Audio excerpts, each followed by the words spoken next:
क्या आप अभी भी स्काइप यूज़ करते हैं? स्काइप जो कभी सबसे ज़्यादा यूज़ किया जाता था, क्या अभी भी ये उसी तरह से यूज़ किया जा रहा है या अभी इसकी जगह किसी और प्लेटफॉर्म ने ले ली है? तो हे फ्रेंड्स, आज हम इसी स्काइप के बारे में बात करेंगे। आपका इस चैनल टेक ऑन वर्ड्स में बहुत बहुत स्वागत है।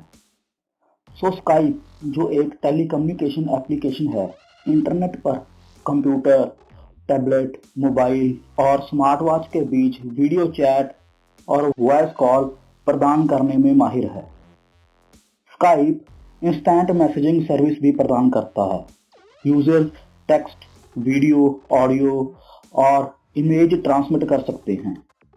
2010 के अंत में दुनिया भर में इसके 660 मिलियन से अधिक यूजर्स थे। स्काइप की रचना एस्टोनिया के डेवलपरों एंटनी हाइलना, ब्रीट कैसेसलू और जॉन टालिन ने, जिन्होंने मूलतः काजा को भी विकसित किया था, जिसका उपयोग MP3 म्यूजिक फाइल्स और अन्य फाइलें जैसे वीडियो, एप्लीकेशंस और डॉक्यूमेंट्स इंटरनेट पर एक्सचेंज के लिए किया जाता था। स्वीडिश मूल के उद्यमी निकलस जेनस्ट्रॉम और डेनमार्क निवासी जेम्स फ्रीज द्वारा स्थापित स्काइप का डिवीजन मुख्यालय लक्सबर्ग में है, लेकिन अधिकांश विकास टीम और सभी डिवीजन के 44% कर्मचारी अभी भी टालिन और टार्टू एस्टोनिया में स्थित है। इस परियोजना के प्रारंभिक नामों में से एक नाम था स्काई P2P, जिसे उस समय स्काइपर के रूप में संक्षिप्त किया गया। हालांकि स्काइपर से संबंधित कुछ डोमेन नाम पहले से ही प्रयोग में थे, इसलिए अंतिम अक्षर R को हटाकर मौजूदा शीर्षक स्काइप प्राप्त किया गया, जिसके डोमेन नाम उपलब्ध थे। ईबे ने सितंबर 2005 में $2.6 बिलियन के बदले इस कंपनी पर अपना अधिग्रहण स्थापित कर लिया। ईबे ने स्काइप के निर्माण के पीछे $1.7 बिलियन खर्च किए और स्काइप को एक अलग कंपनी के रूप में प्रतिष्ठित करके 2010 के सार्वजनिक शेयर में एक प्रस्तावित की भी घोषणा की। मूल रचनाकारों के साथ होने वाले एक सॉफ्टवेयर लाइसेंस विवाद के कारण कुछ मीडिया आउटलेटों ने स्काइप की प्रस्तावित बिक्री और उसके मौजूदा प्रस्ताव को और उसके मौजूदा प्रावधान की विशेषताओं का उल्लेख किया। 1 सितंबर 2009 को सिल्वर लेक के नेतृत्व में निवेशकों के एक समूह ने $1.91 बिलियन में स्काइप के 65% भाग को खरीद लिया। बाद में जब ईबे और नए निवेशकों ने मूल संस्थापकों की एक नियंत्रक कंपनी के द्वारा प्रस्तुत किए गए मुकदमे पर समझौता कर लिया, तब इस राशि को समायोजित कर दिया गया। इस मुकदमे का निपटारा अंततः ऑनरशिप के अधिकार का बंटवारा करके किया गया, जिसके अंतर्गत नए निवेशकों को 56%, मूल संस्थापकों को 14% और ईबे को 30% ऑनरशिप प्रदान किया गया।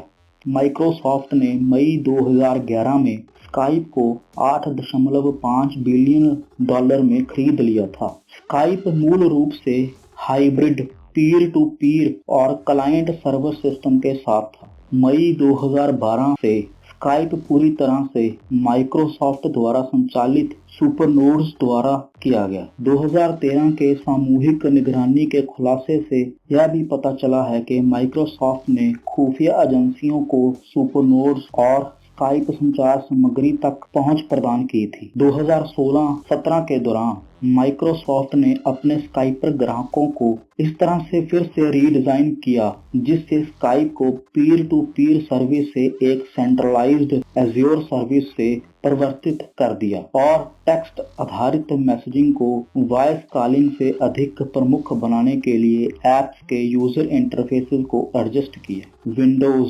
iOS, एंड्रॉयड, मैक और लिनक्स के लिए स्काइप को महत्वपूर्ण बनाया गया। इसके बाद स्काइप में बहुत सी प्रॉब्लम आने लगी, जैसे यूजर्स को यह याद रखना पड़ता था कि स्काइप कॉल एक के बजाय 2 उपकरणों में आती है। कॉल अचानक समाप्त हो जाती थी। नोटिफिकेशन एक डिवाइस पर ही आता था, दूसरे में नहीं। ग्रुप कॉल तब सेट करना मुश्किल था। सबसे बेकार अपडेट में से एक था वो अपडेट। जैसे ही आप एक बड़ी वीडियो शुरू करने की तैयारी करते, उसके कुछ मिनटों पहले ही स्काइप बिना किसी वार्निंग के खुद को अपडेट करना शुरू कर देता। इसी समय में इसका कंपटीटर व्हाट्सएप मैसेजिंग के लिए और जूम वीडियो कॉल्स के लिए कड़ी मेहनत कर रहे थे। ये धीरे धीरे अपग्रेड हो रहे थे। उस समय फिर भी स्काइप के काफ़ी यूजर्स थे। 2016 में माइक्रोसॉफ्ट लॉन्च्ड टीम ने एक यूनिफाइड कम्युनिकेशंस और कोलैबोरेशन प्लेटफॉर्म का आरंभ किया जो बिजनेस की ओर निर्देशित करता है। यह माइक्रोसॉफ्ट का बिजनेस सॉफ्टवेयर के लिए अपने स्काइप को विकसित करने का तरीका था और सभी में यह messaging, video call, calendar organization और वर्चुअल मीटिंग के साथ एक ठोस प्रस्ताव था। स्काइप लैंडलाइन पर कॉल के लिए गो टू सॉफ्टवेयर था, लेकिन यूजर्स का आत्मविश्वास कम हो रहा था। नया डिज़ाइन यूनिवर्सली पसंद नहीं किया जा रहा था क्योंकि यह बग्स से भरा हुआ था और पिछले वर्जन्स में जो था उसे मिस किया जा रहा था, इसलिए ऐप की रेटिंग भी कम हो गई थी। इसी बीच एक सीधे कंपटीटर जूम को लें, उसका उपयोग करना आसान था, यूजर्स को मेंबर होने की ज़रूरत नहीं थी और फ्री में 40 मिनट मिलते थे। फिर माइक्रोसॉफ्ट ने इसमें इंटरेस्ट लेना शुरू किया। 2016 से अब तक टीम लगातार इसमें सुधार कर रही है क्योंकि माइक्रोसॉफ्ट ने इसमें बड़ा फंड इन्वेस्ट किया था, जिससे खराब data transfer, tasks, video calls को सुधारा गया। अभी यूजर्स इसमें दोबारा इंटरेस्ट दिखा रहे हैं। 2 अगस्त 2017 को स्काइप ने पेपाल के साथ मिलकर नए पैसे भेजने की सुविधा प्रदान की। इसी यूजर्स को पेपाल का उपयोग करके बातचीत के बीच में स्काइप मोबाइल ऐप के माध्यम से फंड्स ट्रांसफ़र करने की सुविधा मिलती है। 2019 में स्काइप को 2010 से 19 तक दशक का 6वां सबसे अधिक डाउनलोड किया जाने वाला मोबाइल ऐप घोषित किया है। मार्च 2020 में स्काइप का मासिक आधार 100 मिलियन लोगों द्वारा और दैनिक आधार 40 मिलियन लोगों द्वारा उपयोग किया गया। कोविड-19 महामारी के कारण पिछले महीने के डेली यूजर्स की संख्या में 70% की वृद्धि हुई थी। आप नीचे कमेंट में ज़रूर बताना कि आप कौन सी कम्युनिकेशन ऐप यूज़ करते हो। सो फ्रेंड्स, ये थी सारी इन्फॉर्मेशन स्काइप के बारे में। अगर आपको ये वीडियो अच्छी लगी हो तो इसे लाइक करना और चैनल को सब्सक्राइब करना।